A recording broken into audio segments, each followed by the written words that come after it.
But today we did lesson 7. Granted, my first hour did it more on their own because I had to stampede the halls for our nationals win. But they did it more like on their own. So hopefully if you are my first hour and you have questions, you let me know. But in that video lesson, the goal was to look at how to maximize revenue. So by the end of the lesson, you should have been able to choose a domain that makes sense in a revenue situation. Domain refers to all the whats in a function. All the x's. So what I think is really helpful, if it gives you a graph, you could just read the graph, what it says on the x-axis, or you could think of what two variables are being compared and where the labels would go. So if we're comparing price versus revenue, where would price go, on the x or the y? On the x, because it's independent. Like you can choose the price. The revenue depends on the price. So that's my dependent variable. You can make a D with the y-axis and an I with the x-axis to like help you remember. This is dependent on the price, which is independent. We choose the price. So when we're talking about domain, we're talking about what possible prices can I have? Could I have like a negative price? Could I have a decimal price? And then is there a limit on what I can put as my price? It kind of just depends on the situation. So that's why when you went through this, you kind of saw that it created a quadratic function, something similar to this. And you could see where my upper limit is, and then base your domain off of that. So say the upper limit is, I don't know, $150. And after that, they start to lose money because it's starting to go in the negatives. Then you could make your domain 0 to 150, and you could specify all real numbers from 0 to 150. All real numbers includes all the numbers. It includes negatives, it includes decimals. But if you specify from 0 to 150, now it doesn't include negatives. Does that make sense? So whatever situation's going on, you're gonna pick a domain. And for this situation, it would be a price that's reasonable. So there's that. Modeling revenue with quadratic functions and graphs. So in the lesson we did where we had to do the price times whatever expression they created for how many things they'll sell at that price. So in the lesson, it was 180 minus P or something similar. That actually creates a quadratic function. When I distribute the outside number, what's 180 times P?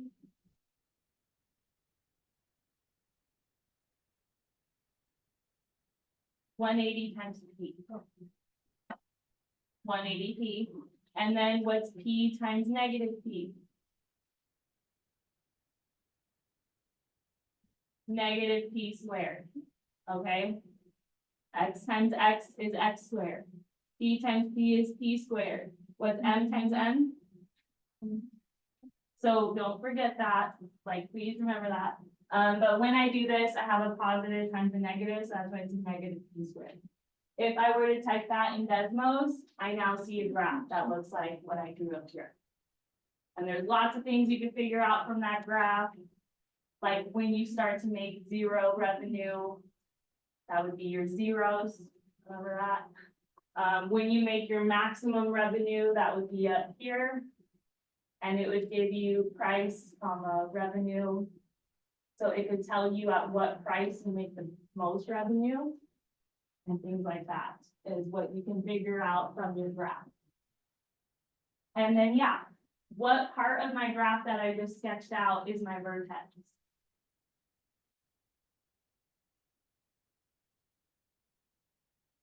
The very top, good. The turning point of your U shape. So most of them have been looking like this. But if I did the other type of U that we could see, then my vertex is now a maximum, or not a maximum, a minimum if it looks like this. Okay, so that's vertex, that's the word vertex. Zeros, what's another word for zeros? X-intercepts, good. There's other things we call them too, like roots or solutions. But I think the one that's easiest is x-intercept. You know exactly where it's talking about on the graph.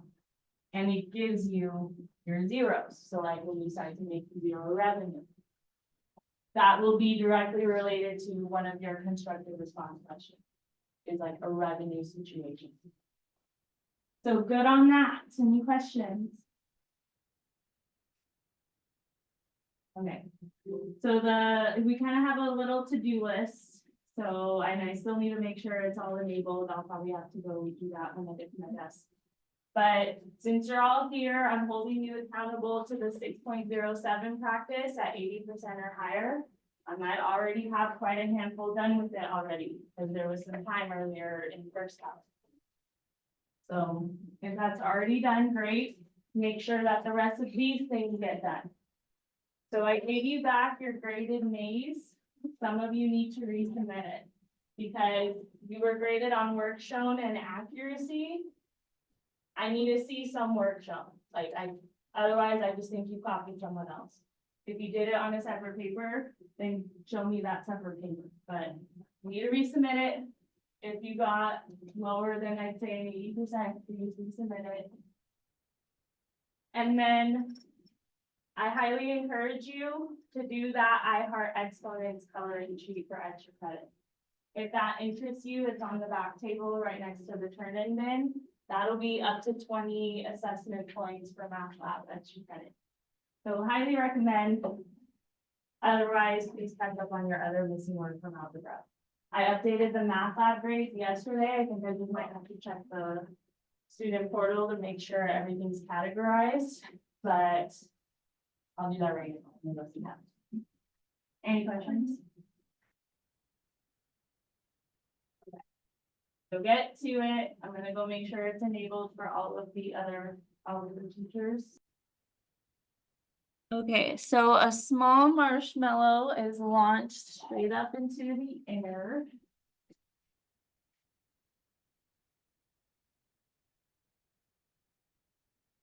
Okay, and with the slingshot, the function h gives the height of the marshmallow as a function of time in seconds that it was launched. And you can see it does match like our setup that we said, except for it looks like something is different about the t squared. It has a 5 in front, but usually you don't need to worry about that. Usually you just use the given equation.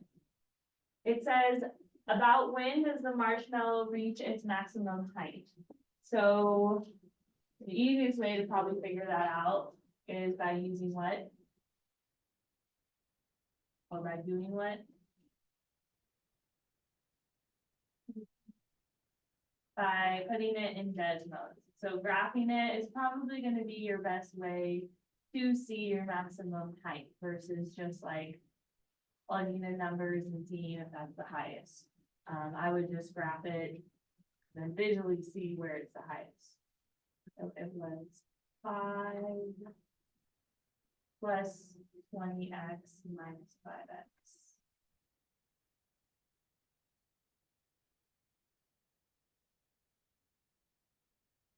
Minus 5x squared.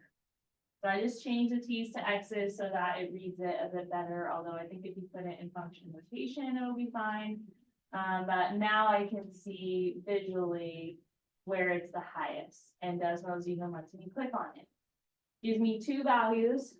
Is it going to be the 2 or the 25? That's the answer.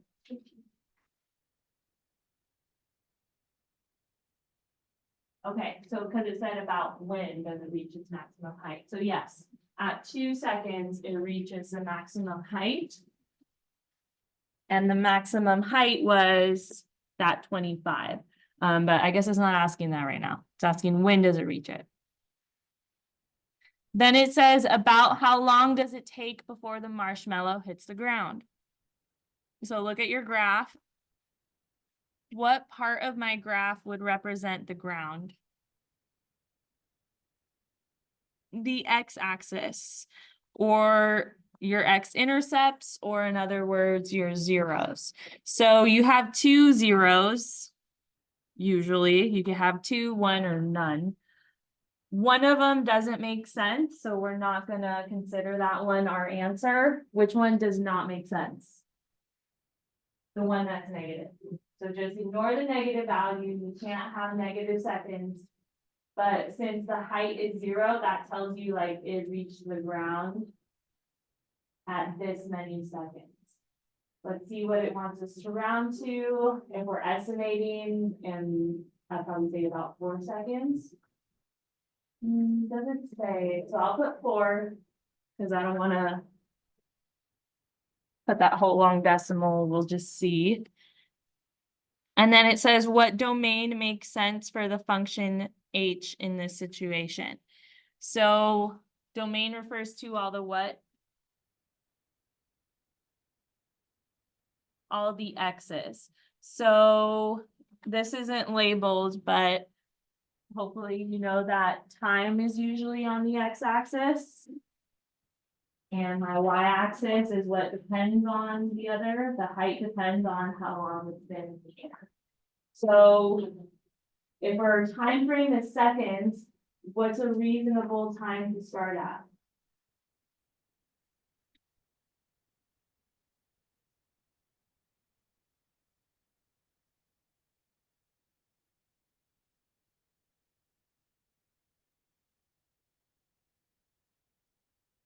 We're thinking what's reasonable in this situation.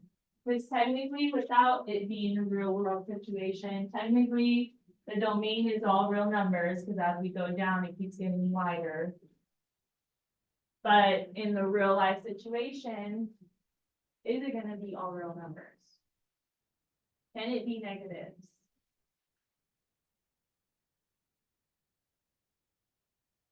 Can't have negative seconds. The time starts at 0, so we could start it at 0 for the domain. But we're not counting negatives in this. It's not like exponential functions where we're like estimating a population 10 years prior. It's not like that. We're talking about marshmallow being launched, but then the time starts at 0, we can't have negative seconds. So you could say all real numbers from, that way it doesn't include the zeros.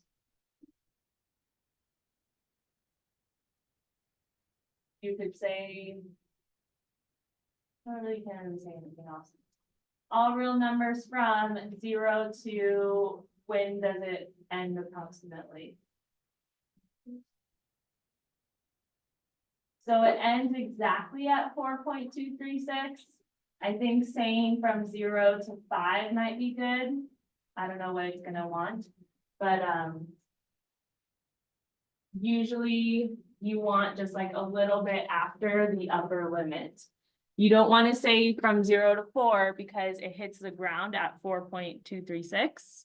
So let's just see. I'll plug in 0 to 5. And it has it with the inequality symbols. So meaning the seconds can be greater than 0, but less than 5. I'm going to see what it says for the key. And it says all is right. I'm assuming this one is the one it doesn't like. So let me see what, if I put the whole decimal, 4.236. Still doesn't like it. Now it's making it wrong. So let's see. Okay, I would disagree with that upper limit. I'm actually going to change it to 5. Because that, to me, you wouldn't want to cut the domain off before it hits the ground. So, and it hits it at exactly 4.236. So I'm fixing that to reflect that because that's what it'll be like on your tests. Questions on that? And remind me what number that was, Keegan? Okay, because I'll probably have to go fix it on the others.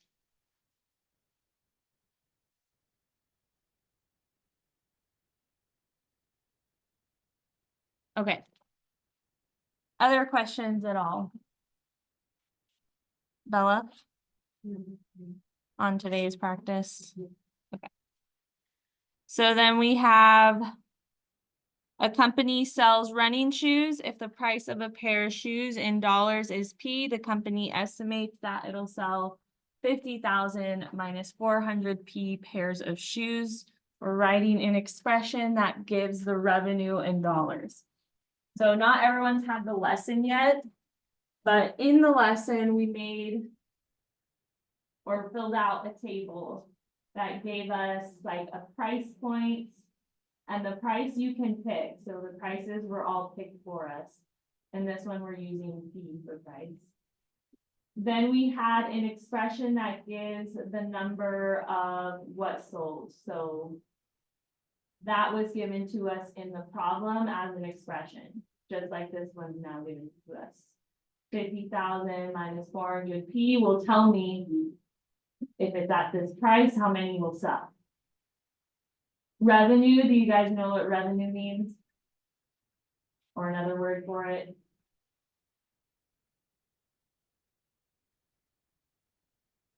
No one in like business marketing, nothing. So revenue is like money made. Might not necessarily be profit, it's just like all the money you're collecting, which you would get from multiplying the price by however many things you sell, which they're giving by this expression. Because normally, like, I don't know, say you sell 10 cupcakes for $5 each, how much do you make? Are you listening? You would make $50. If I sell 4 cupcakes at $2 each, how much do I make? And that's like your real world thinking, right? Like, you know how to multiply, you know that that's what you would pay in total if you bought that many. So this is just like expressions now. If this gives me my number of things I sold, I would times that by the price, that would give me the revenue. And this setup is already kind of like this, at least to the right of the equal sign. It already kind of looks like this. So I have P times, in parentheses, 50,000 minus 400 P. And what does that equal? The revenue, good, so R. That's how you do that. Ordinarily though, I feel like I see them actually distribute this so that it looks more like a quadratic function, which it is. What's P times 50,000?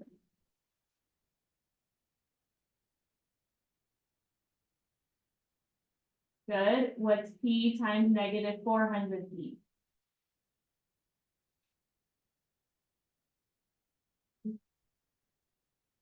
Negative 400 P squared.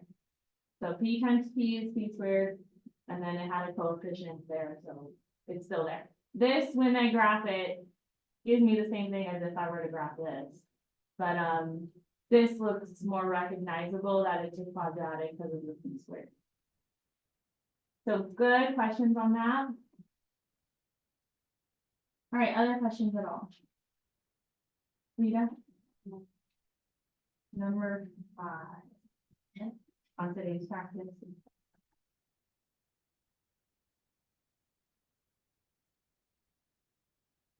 All right, so a rock is dropped from a bridge over a river. Which graph could represent the distance fallen in feet as a function of time in seconds? So which ones can it not be? Okay, because this one shows that, well, actually, I wouldn't say, the third one is still in the running. I would say definitely not the first one. Because do rocks or any items fall at a constant rate all the time? Based on what we've seen? So graph A would be linear, that would be like if there's no gravity. Okay, so things don't fall at the same rate. The longer they're falling, the faster they're falling because of gravity. So it wouldn't be A. Could it be B? Do you guys think? It couldn't be B because again, it's linear. And also because as time goes on, we don't fall less. All right, you would fall more. So really it's between the ones that are increasing. So that's why I said C could still be in the running because it is increasing. As time goes on, you're falling more. Could it be D? I would say it can't be D because as time goes on, you don't fall less. This says distance fallen. It doesn't say like height from the ground. Distance fallen increases as time goes on. So I would say C is right. Let's see what the P says. Yes, it agrees with me. Does that make sense? Other questions? Got it.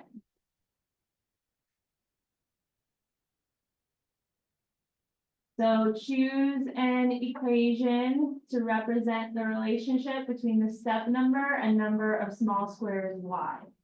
So I would say try to look for a pattern within the numbers of the squares.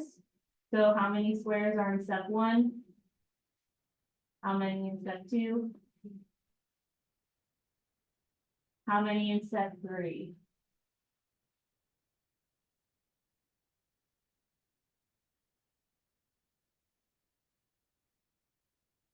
Okay. I'm not seeing a pattern yet. We'll see. We do have some options, so let's see which ones could give us this input output. So our step numbers is what's independent, that'll be our inputs. The number of squares we have depends on what step we're on, so that will be my outputs. The equation that works should give me, when I plug into it, these numbers for the step number. So 2n squared, 2n, or n squared. So if I plug in 1, and you would do exponents before multiplying, what's 1 squared? 1, and then what's 1 times 2? So it's working so far for step 1. Let me try step 2 when I plug in 2. What's 2 squared? What's 4 times 2? All right, worked again. So let me try the last one when I plug in 3 for the n. What's 3 squared? That's 9 times 2. So I think we already found the one that works. 2n squared works for this input output pair. Is the relationship between the step number and small squares quadratic? Yes or no? Yes, because it has what in the expression? The n squared. So this one is quadratic. So is this one, but it's not the answer. This one is what actually, the 2n. You guys know? The 2n would be linear. I know some of you already saw it first hour. I'm gonna show now my second hour, the routine. That won a national title. So if you have other questions, though, you can come talk to me.